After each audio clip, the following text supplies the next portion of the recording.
What's up, guys? You know who it is, Korean Ninja MMA. Another nice day here in Japan. It's spring and all that. But anyway, it's UFC 249, right? It's canceled, as you all know. It's terrible news, but let's break down these fights just in case. I mean, it's going to be, who knows, maybe they'll get this fight going, this nice card going, at a later date, right? Hopefully sooner than later, okay? But let's break this down. As you know, as the title says, it's Vicente Luque versus Niko Price. Vicente Luque is 5'11". He's got a 75.5-inch reach, whereas Niko Price is 6 foot tall and he's got a 78-inch reach, so he's got the reach advantage.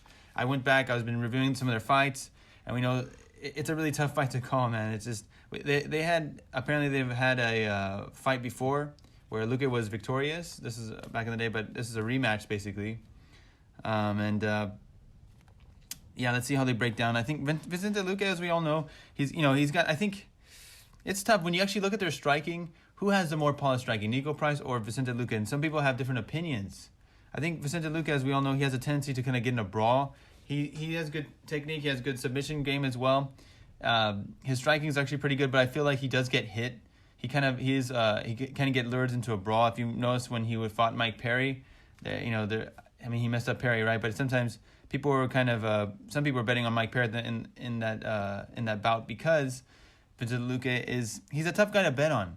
You don't want to be betting too much on a guy that has a tendency to kind of drop his skills or let his skills go to the wayside in favor of a brawl. He can be lead into a brawl. If you look back on like early fights, for example, Vicente Luque versus Derek Krantz at a UFC Fight Night, you see Krantz right at the start of the bell lights up Luque at the start of the bell, right? Then Krantz unintelligently goes for a takedown. I mean, you're lighting him up. You might as well just keep it up on the feet. I don't know why he did that. Perhaps he just wanted to show his own skills. Who knows? All his his well-rounded skills. But anyway, Luque wraps his arms around Krantz's neck, but Krantz eventually escapes looking for his own submission, right? So he burns out. But by Krantz doing this, he burns out his arms and gets lit up on the feet. Luque takes advantage of it, right? Taking some ground and pound as well, and he finishes the fight with Luque victorious, right? So I mean, it just shows though he can get caught. His defense is not always there. His striking is pretty good, but he can get heat shots. He's got a good chin. I just feel like he's been taking shots, and I wonder if the chin maybe is a compromise now. I haven't seen any evidence of that, but like I said, he can get lit up. Vicente Luque versus Brian Barberena. That was a barn burner, man. That was a fight. Go back and watch that fight on UFC Fight Pass, or it's good stuff, man. At this time, Luque was 27, Barberena 29. So they're the young guys, right? 5'11" versus 6 feet for Barberena. There was welterweight, and Barberena had the 72.5-inch reach. So of course Vicente Luque had a bit of a reach advantage, 75.5, right? He's not going to have that in the Niko Price fight. But Luque was, orthodox, but switches stances to land the 1-2s and even a high kick. I think that's good about Luque. He has some good, polished striking, but Barberena is so tough. I mean, look, I think Niko Price has a good chin too, but Barberena is like, I don't know, that guy's a beast as far as his toughness. I mean, it's just crazy. Answered back with his own left, and he's doing southpaw, right? Barberena weathers the storm and gets a knockdown at 1 minute 20 seconds into the first round. It's crazy. It's just like, man, I thought, gosh, I remember watching that fight. Oh my God, I think, is this Barberena guy gonna win? I thought on paper Luque should win, but Barberena's got that crazy chin and he's got those bombs in his hands. He's got power, right? Luque was obviously hurt, but gets Barberena's back, getting a rear naked choke position, right? But Barberena survives and turns over, getting out. So this is kind of one thing I see, like Niko Price. I feel like he could get out of submissions. I think this could end up being a stand-up fight, right? Luque switches to a Darce choke on the side. He goes in for a Darce choke, but Barberena waits for Luque to burn his arms out and explodes out to land ground and pound before Luque is saved by the bell. You see, when I see this, I mean, he could go for submissions, but I feel like Niko Price as well. He's got some good submission games, and I think it could kind of cancel out. I think because you see Niko Price kind of sprawls out. He's on the ground. I think their BJJ will kind of cancel each other's out. We're gonna see a stand-up war. I think, second round back and forth. Luque's trying to cover up with his forearms, and I think you see that Luque kind of gets into his boxing stance. He kind of has this guard going. He has his guard. He kind of like Justin Gaethje does that too, right? He wants to pick his shots. You see, he's like, okay, I think he got discouraged because he sees he's landing, but Barberena's not going down. I'm gonna cover up. I'm gonna wait for Barberena to kind of get tired a little bit, and I think if he kind of does that with Niko, it could be dangerous, right? Barberena, of course, just keeps coming forward, landing hooks to go through that guard. You know, when you have that, that's the thing. When you have that kind of like boxing style, that tight boxing style, that peekaboo style, if you want to call it that, you know, it just you're gonna get these shots coming in from the side, right? You're kind of susceptible to that.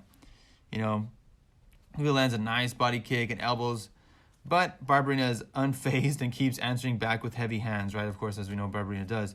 Luque starts landing some kicks during the last minute, but still a back and forth war with Luque putting some combos together with a knee to the body that drops Barberena before the round ends, right? So I remember just watching this fight, some notes I took, and it's like, you see this, and I feel like, you know, you see that, you think, okay, Luque should go for more leg kicks and stuff. He kind of, he doesn't always fight so intelligently. Like, you see that he's good, and on paper, I think that's why he's kind of, I think on paper, you think he should win, right? Luque should win, but you see these errors that he makes, or I guess, yeah, for lack of a better word, I'll say these errors that he makes that kind of make him susceptible, right? I mean, he gets hit, he's, you know, he can get into a brawl when he should be fighting a little more reserved, go for the leg kicks more, body shots, you know. Round 3, man, it's crazy fight, trading back and forth, more trading back and forth with Barberena landing some pitter-patter shots. That's the thing, because in this fight, like, Barberena is actually, if you looked, he was landing more strikes. The actual amount of strikes was more significant. I'm not saying the significant strikes were more. I mean, that's arguable. I think Barberena's got those heavy hands, so I think Luque obviously was looking hurt. Barberena also got hurt as well, but he was kind of landing these pitter-patter stuff, like almost like a Nate Diaz kind of style, you know, with Luque covering up. He's kind of like, you know, waving his hands, pitter-patter, landing those shots. You know, so, you know, this is giving Barberena an edge in the total strikes. I'm not sure if I'm not really sure if Niko Price is going to do that. I don't think he's going to land a lot of like jabs. I think, of course, as we know, look at Niko Price wants to make it dirty, just kind of land a crazy flash KO shot. Luque counters and finally gets a finish with 10 seconds remaining in the end, man. Like I said, that's a back and forth war, and I think I felt like Barberena was winning that, you know, in the end. I mean, it's a back and forth, but it's hard to judge it, but I felt like Luque was eating some big shots, and if you look on this, if it went to a decision, the amount of strikes would have been in Barberena's favor, so he could have gotten the nod, but Luque does get that finish in the end. He's got a crazy chin. Niko Price, man, I remember looking back at some of his fights too, and when he went, Niko Price versus Randy Brown. Niko was 28. Randy Brown's also 28, same age. You know, Niko Price, as we said, is 6 foot. Randy Brown is 6'3". In the reach, Niko Price has a 78-inch reach, and Randy Brown has 76. So a little bit, you know, half an inch longer. The opponent, Randy Brown, had half an inch longer than Vicente Luque is, right? So we see Niko Price light on his feet, right, threatening strikes like spinning back fists. He has his hands down though. He kind of has that jumping style. He wants to be tricky. He wants to throw something crazy at you. So that unpredictable factor is it's pretty good. I mean, it can kind of throw Luque off, right? And neither of these guys are really landing at this point in the fight. And but Niko closes the distance, clinches, takes Brown down. Right, that's good. I think. Yeah, it's nice. I think he could have success doing that against Luque as well. But like I said, I think their BJJ will cancel each other's out. You know, and look, Niko Price pretty top heavy and lands some strikes, of course, you know, allowing Brown to get up. This is a crazy fight. We all know what happens, right? The crazy finish. Brown to get up and lands a knee on the break, which is good. I like that he kind of always, if you clinch up with him, like eventually these guys are going to be close to each other. The distance is going to be closed. And I feel like, yeah, Niko, he wants to land something. He's going to, you know, you're not going to break away free from this guy without eating a shot. But then, you know, Niko gets his back taken and reverses. I mean, he's really, like I say, he scrambles. It's not like he's not going to get taken down. And there's more ground pound and gets up, and there's wild exchanges more. Like, I think he's going to make it dirty, and I think, he's going to make it dirty, and I think Luque is going to bite the bait. He's going to try to throw down with him, right? Brown scrambles and lands more ground and pound while both look for submissions, right? And we all know what happens.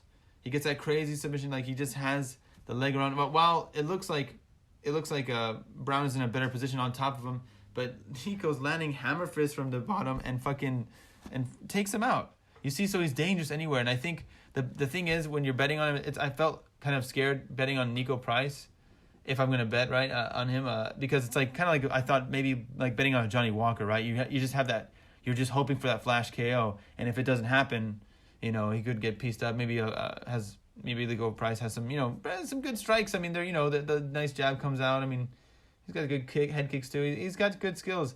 But like I said, I think in the end, I think it's a really tough bet. Like either for me, I think, to be honest with you, I would if I'm gonna bet on this, I'm a gambling man, right?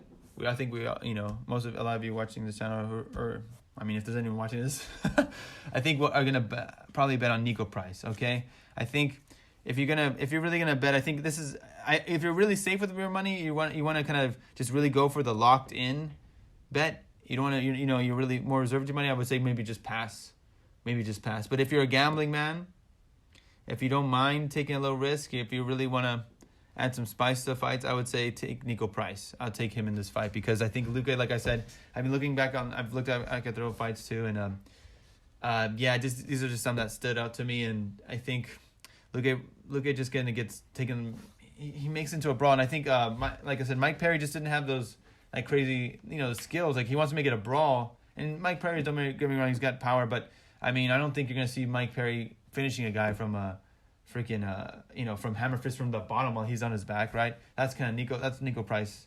He's got that Johnny Walker kind of crazy explosiveness, but more like I said, just he's more reserved than Johnny Walker. Johnny Walker just blowing his gas tank trying to throw crazy stuff. But I think Niko Price will. I mean, I know some of you might be saying, look at he survived Barberena. Barberena's got a crazy chin and he's got coconut bombs for hands. He's got these like heavy hands, but I mean, he barely won that, right? He was getting pieced up. I think if someone's going to land that crazy KO, it's going to be Niko Price, right? That's more. I mean, Luca's got power too, but I would say if you're a betting man, bet on Niko, man. All right, bet on Niko Price. So that's my pick, guys. Either pass, or if you're really on Luque, hey, like I said, if you're really with Luque, I think go for it. I'm sure he's a favorite.